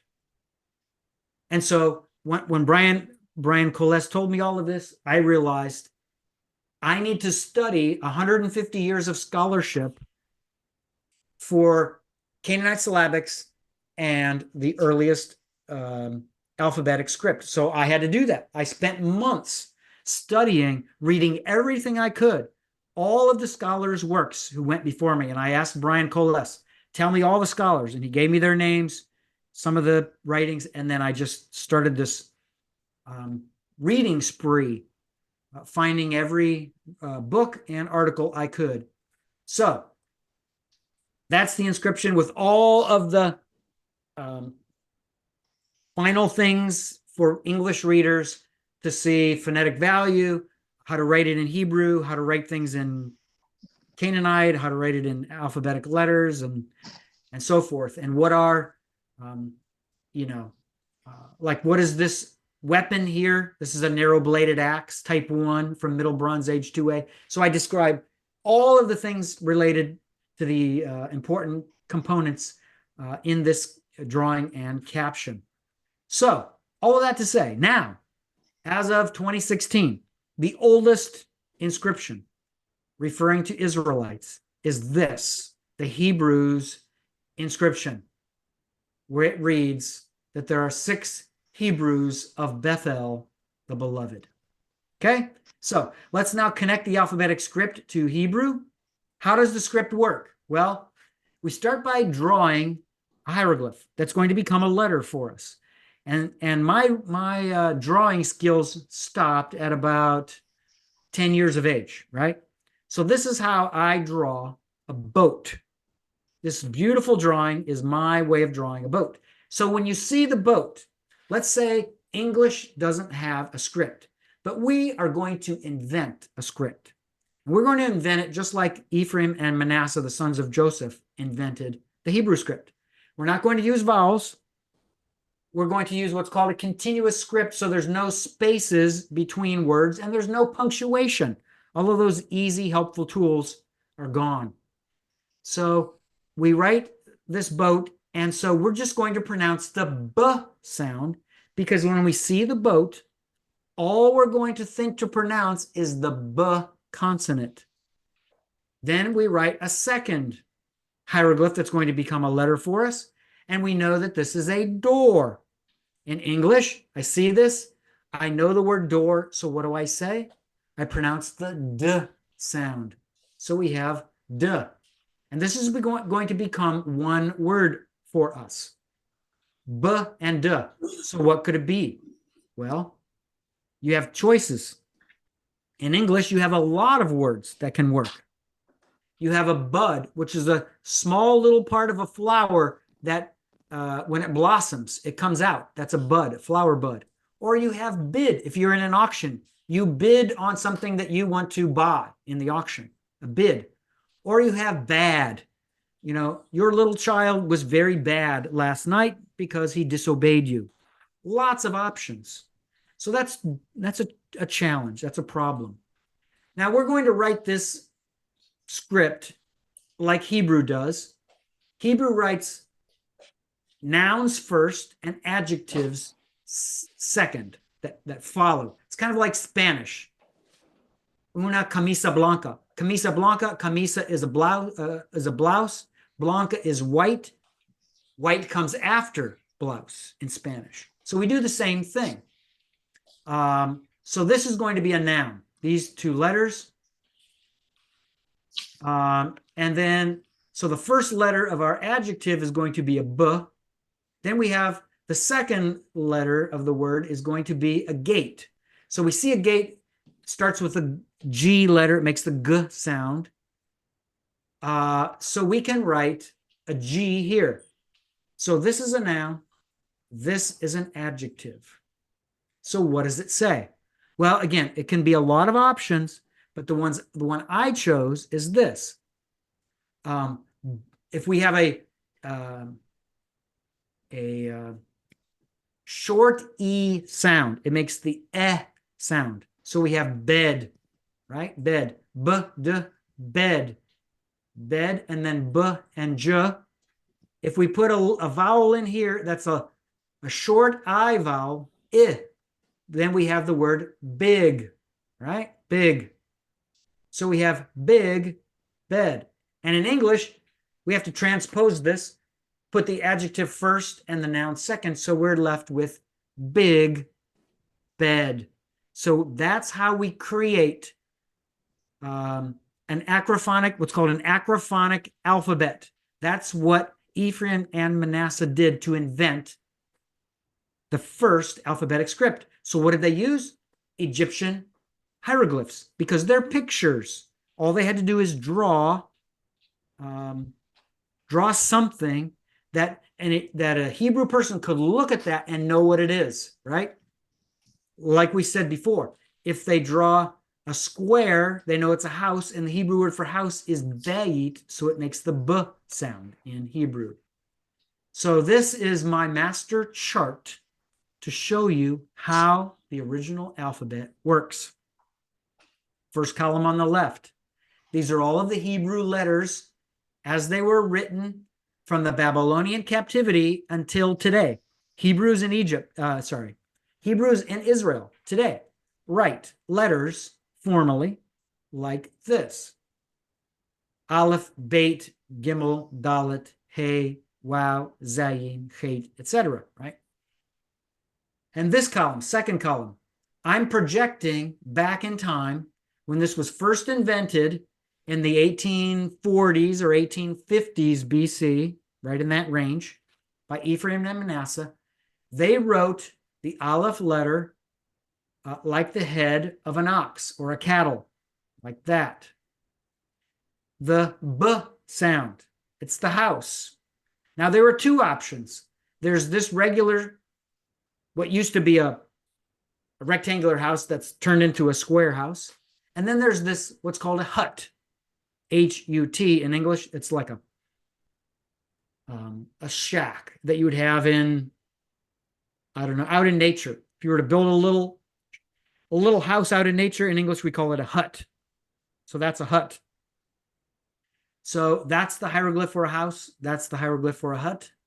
And we find that in hieroglyphics, and so this is how the letters are actually used in the time of what's called the Middle Kingdom in Egypt. That's in these inscriptions, 1842 to 1760 BC, except for a few outliers. This is how they would write the B letter. So that's a square. That's modeled after this hieroglyph, which actually shows up as a square. So that's Sinai 115. That also shows up here in the Lehun bilingual Ostrakhan in similar way. So this is similar to this, which is modeled after this, which is modeled after this.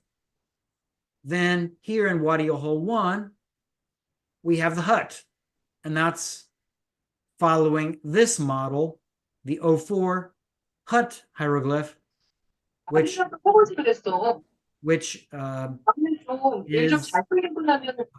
probably originally written by Manasseh and Ephraim, like that. So this column is the oldest attested inscriptions in Hebrew. This column is the second oldest set of inscriptions, where I take letters out of certain inscriptions and put them into the alphabet to show you what that letter looked like in the alphabet. So these are examples earlier in time of the B consonant. These are examples of the B consonant in Moses's lifetime between 1560 and 1307 BC. Moses dies in 1406. He's born in 1526. So in his lifetime, that is how they write a house letter, which is a B sound. So you can write it according to option one, and that's option 2. By the time we get into the final period, this is the period of the monarchy, and actually technically starting in 1150, which is the period of the judges, down into the monarchy, all the way to the end of the monarchy in 587, when the Babylonian captivity takes place. They're writing the B letter like this. So there was a race between this option and this option. This option lost the race. this option won the race because the hut is attested on inscriptions of the Iron Age like this, and then like this, and then like this. So that's the one that won the race. And so you have all these different letters over time. And this column shows you how to write the letter in Hebrew. And then I have the pronunciation of the letter using Latin letters for transliteration. So this is Bayit, and this is how we would write it in transliterated Latin letters, Bayit. The meaning of it, house, right? So this is the master chart, and with it, anybody who knows the basics that are needed for deciphering and translating an early Hebrew inscription, if you use this model, this chart, you can do your own translation if you know a little bit of Hebrew. And so here's the bottom of the chart. I won't go into all the letters one at a time. But my book is broken down into two chronological parts: inscriptions from the Middle Kingdom, Joseph's lifetime, to inscriptions of Moses' lifetime, the New Kingdom. And here are a number of these inscriptions, where they're found. And actually, I have on here not only the inscriptions in Egypt and Sinai, but also several in Canaan in recent years. So I list these here. The Lachish ivory comb, which I published in, I think, 2022. The Lachish milk bowl ostrachan. I'm waiting for this to come back from peer review, and it'll be a published article, hopefully by the end of the year. And then the Mount Ebal curse tablet, some of you have heard about this. That was discovered here at Mount Ebal. That's the same Hebrew script that derives from Avaris that shows up in inscriptions in Lahun, Wadi al-Hol, Sherbet al-Khadim, and then Wadi Nasib, which is near Bir Nasib right there. So that's the master list. And in the minutes we have left, I'll show you a couple of these inscriptions.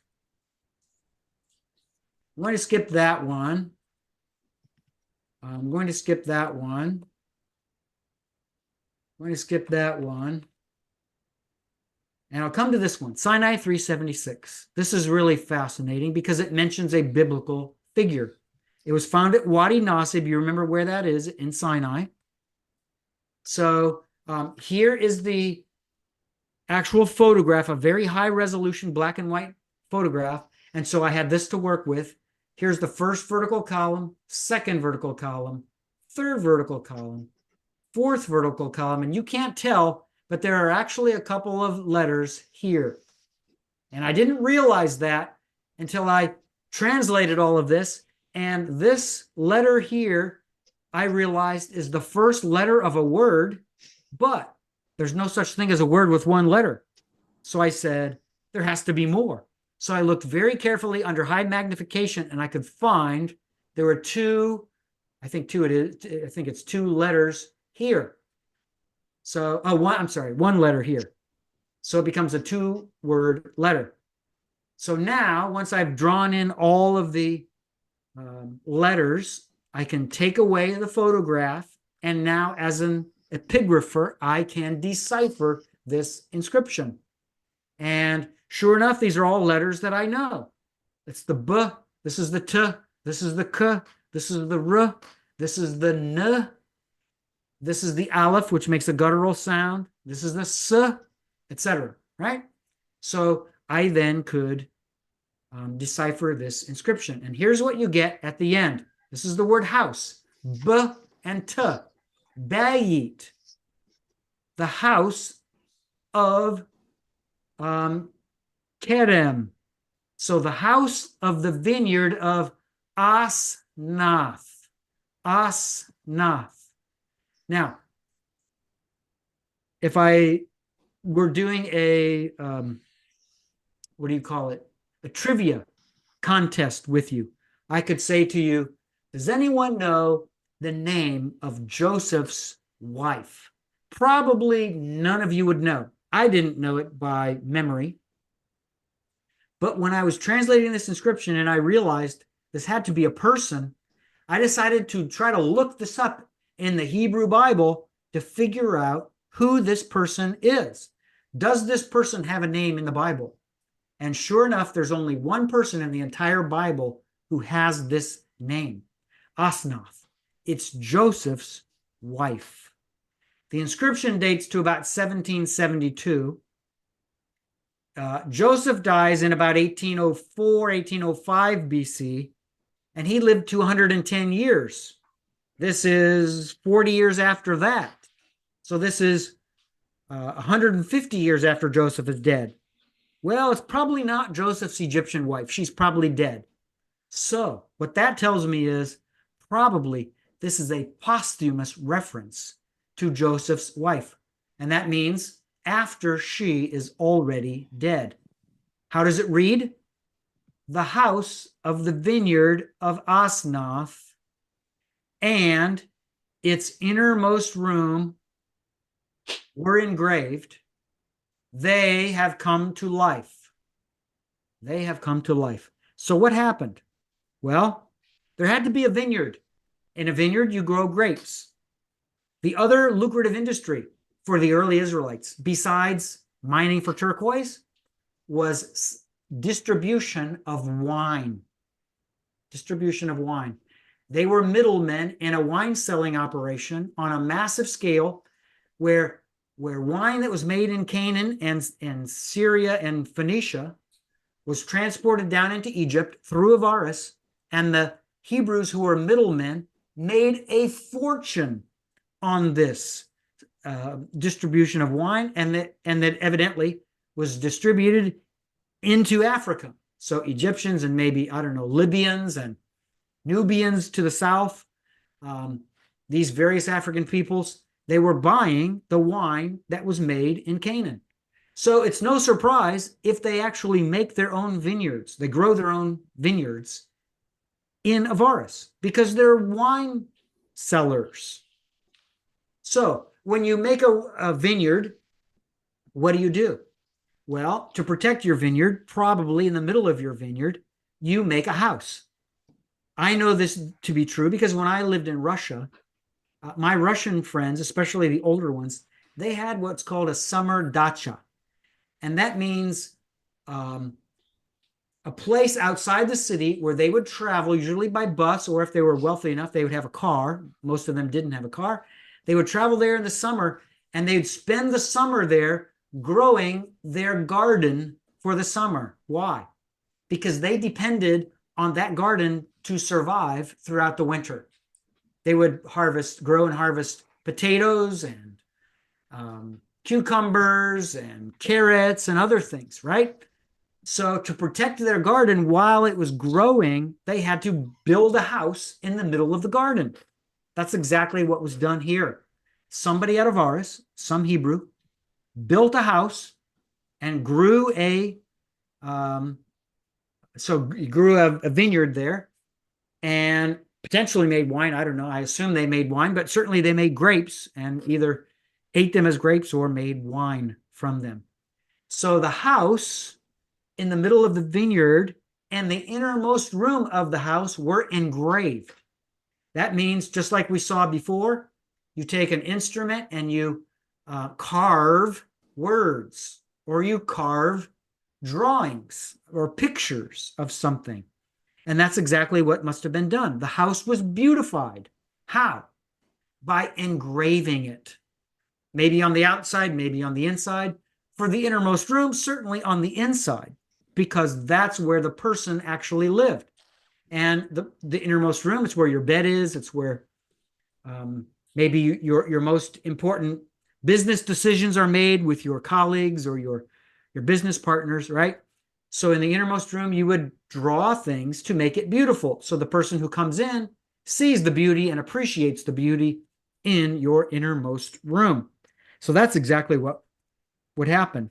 Well, folks, these are the same, Hebrew words that are used of the first temple built by Solomon in the 10th century BC. The word Beit, house of, that's used of the house of and the covenant name of God. He is, or he goes on existing. Devir, that's the innermost room, right? So in the house at Avaris, that's in the garden, the innermost room, that's where the person slept.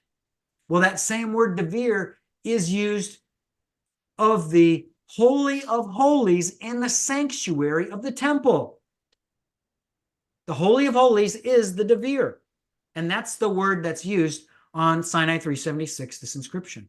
And then kalah, a verb, is used for engraving. That's also used of Solomon's carving all of the temple's walls with engravings of cherubim, palm trees, and open flowers, both with the inner and the outer sanctuaries. So what did they do with the temple? They beautified it. How did they beautify it?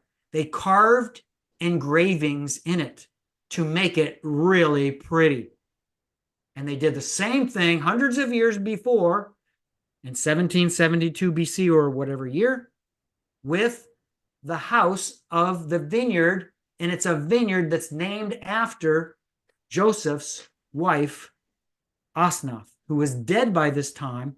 But because Ephraim and Manasseh were in charge of all of Avaris, and I prove this in my second book, that Ephraim was the mayor of the city of Avaris at the time.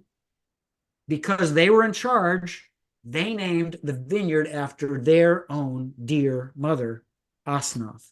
So there is a very powerful example in an inscription, Sinai 376, of a biblical figure who is named in one of these inscriptions. So with that, we've hit our time limit. It's now 8 o'clock on the West Coast. So I need to stop here. I'm going to stop the share. And I will stop my slideshow. And I will thank you very much. We'll close in prayer. If anyone wants to stay around, and as long as Ken's willing to let the what's the word? Zoom meeting. If he wants to let the Zoom meeting continue, I'll answer questions. If not, I won't have time. Yeah. Let's have a question, from the couple of people. Okay, sure. Let's do it. Anybody have a question for me? I got a question for you. Okay. So, how many inscriptions altogether did you translate completely? How many inscriptions? So in the book, Ken, 15 inscriptions. 15 now, inscriptions. There were more inscriptions that were found in Egypt and Sinai, right? More than 15. But only these 15 were complete. If an inscription was complete, I decided I'm not going to include this in the book because I'm only guessing, right? And if I have inscriptions where I'm guessing, what if I guess wrong? Then my critics see that I've guessed wrong, and they say, well, the whole book is a piece of trash because he made mistakes with these partial inscriptions, right? So I only included complete inscriptions so that my critics had nothing to, point a finger at me about. So you are the first scholars to, translate it completely? Yes. Okay, got it. But know that my critics will tell me I'm wrong. Know this to be true. So who are your major critics? Major enemy. Christopher Rolston. Okay. Who is an ancient Near Eastern epigrapher.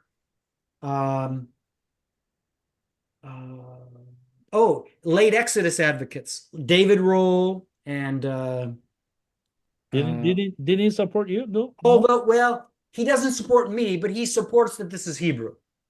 Okay. And James Hoffmeyer doesn't agree with me. Oh, doesn't Kenneth Kitchen doesn't agree with me. Okay. Well, Dr. P, yes. I do have a question. Sure. You say that the original Hebrew was hieroglyphic, yes. carved on a either stone or wall. Mm-hmm. Now, when God, and about 400 years later, during Exodus, when God gave 10 commandments, was it on a same hieroglyphic form, or was it more of a what we see the Hebrew letters.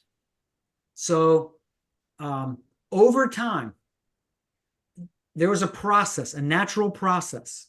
And in this process, the way to write the letters slightly changed. And this trend can be characterized by one word or two words, several words. I refer to the pictographic value. The pictographic value goes down. What does that mean? It means in the beginning, it looks like a very nicely drawn hieroglyph, right? But over time, think about it. You can write only so quickly if you draw careful drawn letters, right? But if you draw it faster and less like a picture, you can speed up the process of writing. So over time, they became less and less like letters. And if you look at that chart that I showed you of my master alphabetic chart, those columns, over time, all of those letters become less and less like pictures. So that's what happened. But during Moses' lifetime, almost every letter was still very clear what the original hieroglyph would be. But in some cases, you had a little bit of, what I call abstraction. It becomes more abstract, right, over time. Yeah. Less pictographic, more abstract. Mm-hmm. And by the time of 587 at the Babylonian captivity, it's what we call ornate. It's like Gothic for Latin writing. So the letter becomes the alphabet becomes very abstract, and then it becomes very sophisticated in the end.